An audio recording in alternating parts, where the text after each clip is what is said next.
Hey, what's up guys? Today I'm going to be talking about how I passed my NASM exam with the new 2022 textbook. This is going to be very different from the other tutorials that I watched on YouTube to pass this because this is like the newer content. So I'm really going to focus on what you really need to know for the exam, how to study for it, because there's a lot of things online where they sell these like hundreds of dollars of packages. With me having spent some money to try to pass this exam, I found that studying a little bit of the old-fashioned way and then knowing which content to focus on really benefited me. So first and foremost, I do want to say please read the textbook. If you do want to be a really good CPT and you know you're doing this to actually train other people, you're really going to want to know what material is in this textbook. As you can see, I read it, and as I was going through the entire online version of it, I was writing notes, and then I was saying like which page was talking about like minerals and things like that. So if I ever wanted to reference back to it, I would just grab this. You don't actually really remember something unless you personally write it down.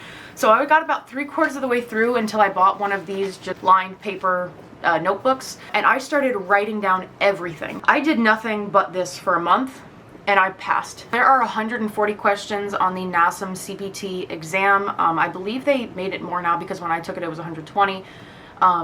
But there are 15 that are non-scored. Those are just to determine like how well people answered it, so they can determine whether they're going to add it or not on the next exam. Cannot stress this enough. Please print out the study guide. I'll actually have a link down below where you can get one of the acronym sheets that I created. I cannot stress this enough. This here, hopefully it'll focus. Basically it is the static and dynamic postural assessment. For me personally, because every NASM exam is different, but I heard someone else say that there was a lot of questions having to do with the distortion patterns on this exam, and for me, I had a lot of questions that had to do with this, a lot. And it was to the point that I don't think I would have passed unless I really paid attention to this. I was going through and trying to remember like the anterior was a foot and ankle and to turn out, and that contained the overactive muscles with the soleus, gastrocnemius, hamstrings complex, etc. And then the underactives was something else, because they are just, there's no real easy way to remember them as they are, and that's what I personally found. I created acronyms on a sheet which you can get down below, that I do not think I would have passed without making this. The next thing that you really need to know and have down and have memorized, because you are going to use this in your training as well. This is something that you're just going to need to know, because once I learned this, I started kind of implementing it into my own daily routines. It is basically the OPT model and how many reps, set, intensity, tempo, and rest are required for each one. I will also have that down below. There are certain things that you do need to know. You need to know about blood pressure. You need to know about the BMI scale. You need to know about all the different types of integrated training, such as flexibility, cardio, balance, plyo, SAQ, and resistance training. You need to be able to find the BMI of a person of a certain weight and height, and be prepared for them to give it to you, possibly not in inches or meters.